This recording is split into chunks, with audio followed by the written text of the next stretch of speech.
अल्हम्दुलिल्लाहि वकफ़ा वसलामुन अला इबादिहिल्लज़ीना इस्तफ़ा अम्मा बाद फ़अऊज़ु बिल्लाहि मिनश्शैतानिर रजीम बिस्मिल्लाहिर रहमानिर रहीम वइज़ क़ाल मूसा लिक़ौमिही इन्नल्लाहा यअमुरुकुम अन तज़बहू बक़रा आमन्तु बिल्लाहि सदक़ल्लाहु मौलानल अज़ीम व सदक़ रसूलुहुन नबियुल अमीनुल मतीनुल मुग़ीनुल करीम व नहनु अला ज़ालिका लमिनश शाहिदीन व शाकिरीन वल्हम्दुलिल्लाहि रब्बिल आलमीन। एक मरतबा दुरूद पाक पढ़ें। अल्लाहुम्मा सल्लि अला सय्यिदिना व शफीना हबीबिना करीमिना मौलाना मुहम्मदिन व अला आलि सय्यिदिना मौलाना मुहम्मदिन मुबारक वसल्लम सलातन व सलामन अलैका या रसूलल्लाहि सल्लल्लाहु तआला अलैहि वसल्लम। हज़रात माशाअल्लाह आपने अभी जनाब आज़म इकबाल साहब के ज़रिए से बड़े अछूते और उम्दा लहजे में नातो मनक़बत समात फरमाई। अब आपको एक खुसूसी ख़िताब हज़रत अल्लामा मुफ्ती मोहम्मद जलीसुल क़ादरी साहब क़िबला का समात फरमाना है और बहुत ज़्यादा देर तक आपको नहीं रोका जाएगा। आप परेशान ना हो कि पूरी टीम बैठी हुई है। ये पूरी टीम सिर्फ़ और सिर्फ आपका हौसला बढ़ाने के लिए बैठी हुई है ताकि आप हिम्मत ना हारें। तो इसलिए ये पूरी टीम सिर्फ़ और सिर्फ आपके खुलूस में हाली जनाब बाबू हुसैन साहब और जनाब मोहम्मद आलम साहब उनकी वालिदा की ये चेलुम की फ़ातिहा का सिलसिला है। इनकी मोहब्बत में आप तमाम हज़रात आए हैं और उलमा इकराम ने शिरकत की है। कसीर उलमा इकराम का हाजिर होना ये इन हज़रात की सआदतमंदी है और मरहूमा के लिए इंशाअल्लाह ये बख्शिश का ज़रिया बनेगा। अल्लाह रब्बुल इज़्ज़त इन तमाम तर उलमा इकराम के वसीले से उनकी और हम तमाम के अज़्ज़ा व अहबाब की बख्शिश व मग़फ़िरत फरमाए। तो हज़रात खुसूसी ख़िताब तो हज़रत का ही सुनना है आपको। बस 2-4 मिनट में हज़रत का तारुफ़ करा देता हूँ। एक आयत करीमा मैंने पढ़ी है, तफसीर की रोशनी में इस मौके के मुताल्लिक़ थोड़ी सी बात बता देता हूँ। एक मरतबा दुरूद पाक पढ़ें। अल्लाहुम्मा सल्लि अला सय्यिदिना शफ़ीना नबीना हबीबिना करीमिना मौलाना मुहम्मदिन व अला आलि सय्यिदिना मौलाना मुहम्मदिन मुबारक वसल्लम सलातन व सलामन अलैका या रसूलल्लाहि सल्लल्लाहु तआला अलैहि वसल्लम। हज़रात वालिदैन बड़ी ये अजीब अल्लाह तबारक व तआला की नेमत है। ऐसी नेमत है कि जिसका बदल नहीं है, जिसका के कोई इवज़ नहीं है। इंसान हर एक रिश्ते का इवज़ और बदल तलाश कर सकता है, लेकिन इस माँ का, इन बाप का इवज़ और बदल उसके पास नहीं है। इसलिए कुरान मुक़द्दस में भी बेशुमार जगहों पर अल्लाह रब्बुल इज़्ज़त ने वालिदैन की इताअत, उनकी फरमाबरदारी, उनके हुकूक और उनके मकाम और मर्तबे को बताया है। अल्लाह रब्बुल इज़्ज़त ने इस आयत करीमा के अंदर एक बड़े नेक सालेह बच्चे जो कि अपनी वालिदा का ऐसा फरमाबरदार और मुती बेटा था कि अल्लाह रब्बुल इज़्ज़त ने उसके ज़रिए से पूरी दुनिया को ये पैगाम दिया कि एक अगर इंसान अपने माँ का कहना माने, अपने वालिद की बात की अगर फरमाबरदारी करे तो अल्लाह रब्बुल इज़्ज़त उसको दुनिया के अंदर भी रोशन फरमाता है और उसके लिए आखिरत में भी सआदतमंदी अता फरमाता है।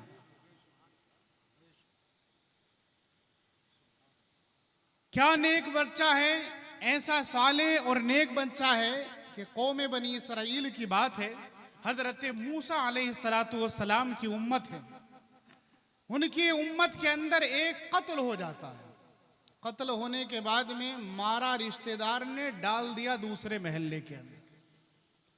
लेकिन आज दुनिया की रिसर्च चल रही है, नई नई टेक्नोलॉजी है और अल्लाह रब्बुल इज़्ज़त का ये खुसूसी इनाम है इंसानियत के ऊपर। और इंसान की अज़मत और शराफत की बात है कि 100 में से 1-2 कत्ल ही ऐसा होगा कि जो शायद छुप जाता हो, वरना अल्लाह रब्बुल इज़्ज़त इंसानियत की शराफत को जाहिर करने के लिए उसके कातिलीन को जाहिर फरमा ही दिया करता है। आज अगर कत्ल हो जाता है तो कभी हथियारों के जरिए से, कभी किसी तरीके से, कभी फिंगरप्रिंट के जरिए से, मुख्तलिफ आलात ऐसे पैदा हो चुके हैं कि जिनके जरिए से आज तहकीक और रिसर्च हो जाती है कि हाँ इसका कातिल कौन है। लेकिन जमाना तो आज उस पर तहकीक कर रहा है।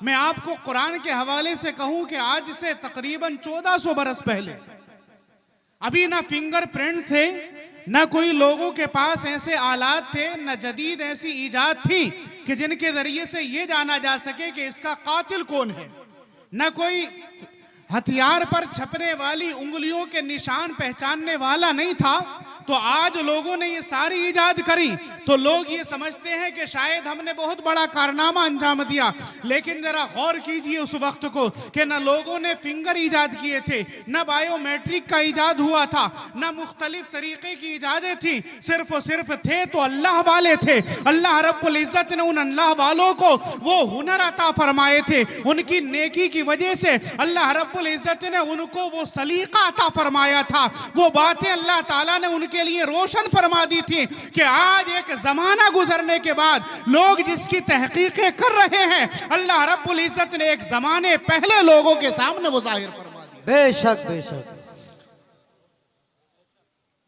रिश्तेदार ने ही कत्ल किया, कत्ल करने के बाद दूसरे महल्ले में दूसरे के दरवाजे पर ले जाकर के डाल दिया ताकि उसका नाम लग जाए।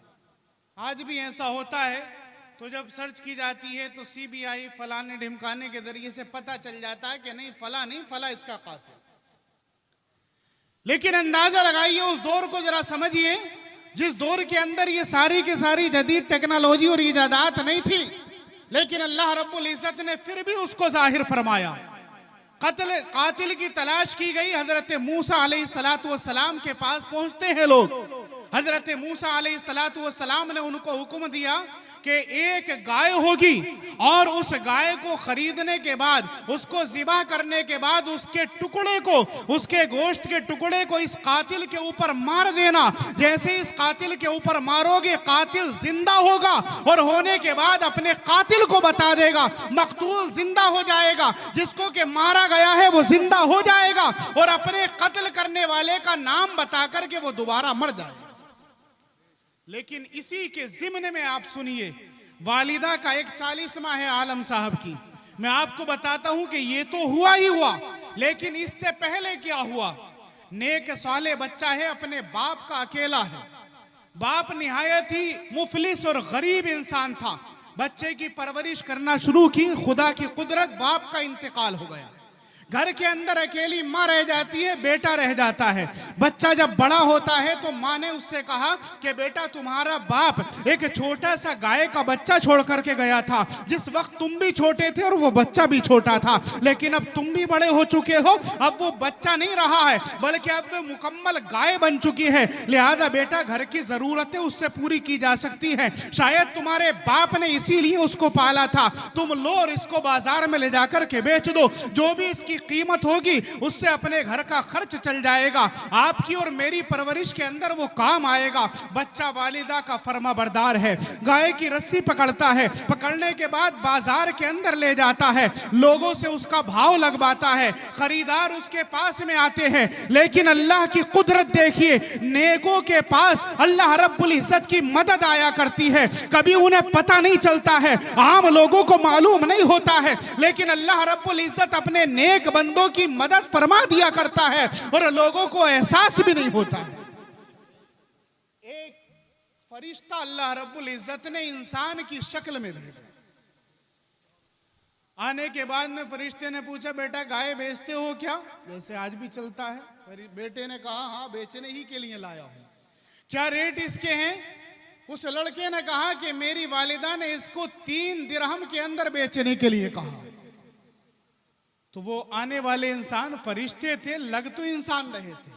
उन्होंने कहा कि ठीक है 3 दिरहम में इसको खरीदता हूं। बेटे ने कहा कि मैं बेच तो इसको 3 ही दिरहम में दूंगा, लेकिन मैं पहले अपनी वालिदा से इजाजत लेकर के आऊंगा।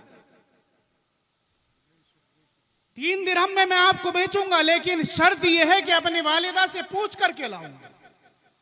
बेटा अपनी माँ के पास गया। माँ ने कहा कि बेटा अब तुम जाकर के जब जाओगे और जाने के बाद में अगर तुम्हारे पास वो दोबारा इंसान आए तो उनसे कहना कि मेरी वालिदा ने इजाजत इसको बेचने की दी है, लेकिन पूछूंगा अपनी वालिदा से।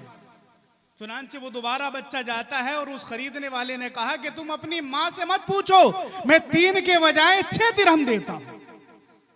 लड़के ने कहा कि चलो ठीक है 6 ही में बेचूंगा, लेकिन शर्त यह है कि वालिदा से पूछूंगा जरूर।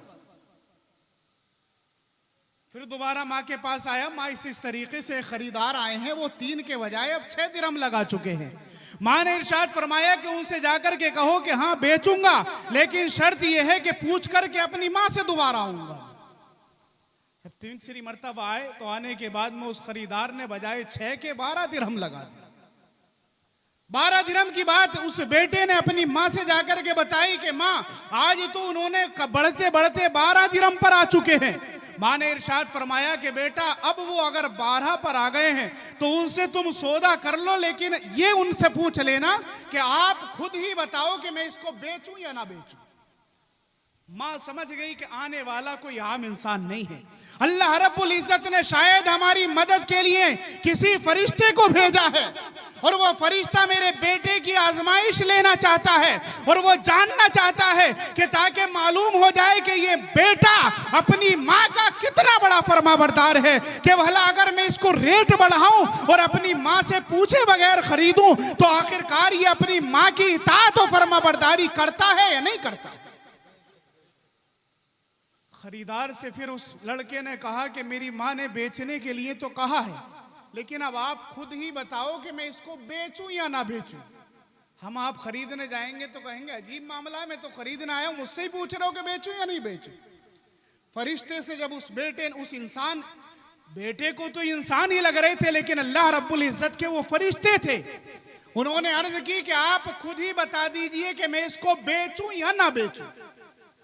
तो जो खरीदने आए थे अब वो खरीद नहीं रहे, बल्कि फरमाते हैं कि बेटा इसको मत बेचो। एक वक्त आएगा कि तुम 12 दिरहम में नहीं बल्कि जितना पर भी तुम कीमत मांगोगे, और मैं उम्मीद लगाता हूं कि इसकी खाल भर करके भी अगर तुम सोना मांगोगे तो एक खरीदार ऐसे आएंगे कि वो इसको खरीद कर लेकर। 12 दिरहम के अंदर नहीं बेचा, 3 में नहीं बेचा, 9 में नहीं बेचा, 6 में नहीं बेचा, वापस लेकर के घर आ जाते हैं। अब उसके बाद में यही बात आती है सामने जो अभी मैंने आपको बताई। हजरत मूसा अलैहिस्सलाम के जमाने में कत्ल हुआ। आपने इरशाद फरमाया कि एक गाय है फला जगह पर बिक रही है, उसका मालिक फला बेटा है, उसका कलर इस तरीके से है, दरमियाना उम्र की है, एक ही कलर की है, ना वो खेती की हुई है ना थकी हुई है, बल्कि एक नौजवान गाय है। लिहाजा तुम उस गाय को खरीदो और ज़िबा करने के बाद उसके एक गोश्त के टुकड़े को इस मकतूल यानी कि जो मर चुका है इसके ऊपर मारो, तो ये मकतूल, ये मरा हुआ इंसान खुद जिंदा होगा और होने के बाद अपने कातिल को बताएगा और बताने के बाद दोबारा मर जाएगा। जाहिर सी बात है कि वो कितने बड़े जरूरतमंद होंगे कि उनके मकतूल के कातिल का पता चल रहा है कि किसने मारा है हमारे अजीज को, किसने मारा है हमारे बाप को, किसने मारा है हमारे भाई को। जब अगर ऐसी जरूरत उनके सामने पेश आई, वो जरूरत को समझते समझते उस बच्चे के पास पहुंचे, जाकर के देखे तो वो तमाम तर सिफात कुरान मुकद्दस को खोल करके देखो आप, पहले पारे के अंदर मुकम्मल एक सफ़ा इसी के अंदर भरा हुआ है। हुफ़ाज़ किराम जानते हैं चुनांचे अल्लाह रब्बुल इज़्ज़त ने वो सारी सिफतें उसी कुरान मुकद्दस के अंदर उस गाय के ताल्लुक से बयान फरमाई है। आखिरकार उन्होंने सारी सिफतें, वो सारी की सारी खूबियां उस गाय के अंदर पाई जो हजरत मूसा अलैहिस्सलाम ने उनसे इरशाद फरमाया था। उन्होंने उस लड़के से पूछा कि इस गाय को बेचते हो? फरिश्ते तो पहले ही कह गए थे कि मुंह मांगोगे, जितना पर भी मांगोगे वो खरीदार ऐसे होंगे कि वो देंगे। आखिरकार उस लड़के ने कहा कि मैं इसकी कीमत इतनी मांगता हूं कि अगर इसको ज़िबा किया जाए तो ज़िबा करने के बाद जितनी खाल निकले इसके खाल भर कर के मुझे अगर सोना दो तब तो मैं बेचता।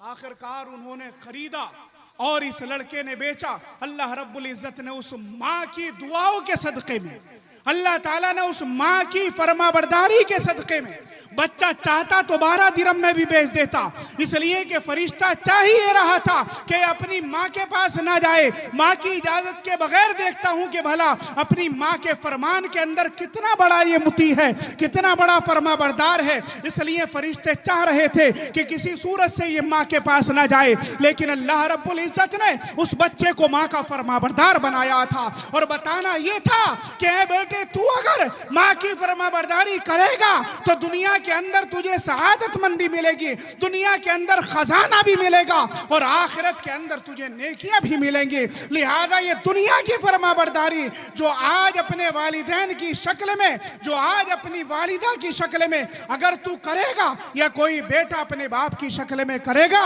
तो अल्लाह ताला उसको दुनिया और आखिरत की भलाइयां नसीब फरमाएगा। ये मालूम हुआ इस आयत मुकद्दसा की तफसीर से कि अल्लाह रब्बुल इज़्ज़त ने औलाद के लिए वालिदैन के तमाम हुकूक रखे हैं। जिस तरीके से वालिदैन के लिए भी कुछ हक है, जब बच्चा छोटा होता है तो वालिदैन की भी जिम्मेदारी है कि वो उसको पढ़ाएं लिखाएं, बेहतरीन रोज़ी हलाल रोज़ी खिलाएं, सही तरीके से उसकी तरबियत करें, गलत मुआशरे के अंदर उसको न डालें। इसी तरीके से जब वालिदैन बूढ़े हो जाते हैं तो उस वक्त में औलाद की भी जिम्मेदारी है कि वो अपने वालिदैन की इताअत करें, उनकी फरमाबरदारी करें। यही पैगाम देता है कुरान और यही पैगाम देती है हदीस, यही बातें हमें पैगाम देती हैं बुजुर्गान दीन की कि हम दुनिया के अंदर रह कर के भी नेकी करें ताकि वो नेकी हमें दुनिया और आखिरत के अंदर कामयाबी का जामिन बन जाएं। अल्लाह रब्बुल इज़्ज़त की बारगाह में दुआ है कि अल्लाह रब्बुल इज़्ज़त मरहूमा की बख्शिश व मग़फ़िरत फरमाए। अल्लाह ताला उनके तमाम तर पसमानदगान को सब्र व अजर की तौफ़ीक़ अता फरमाए। आमीन सुम्मा आमीन। वमा अलैना इल्लल बलागुल मुबीन। अस्सलाम।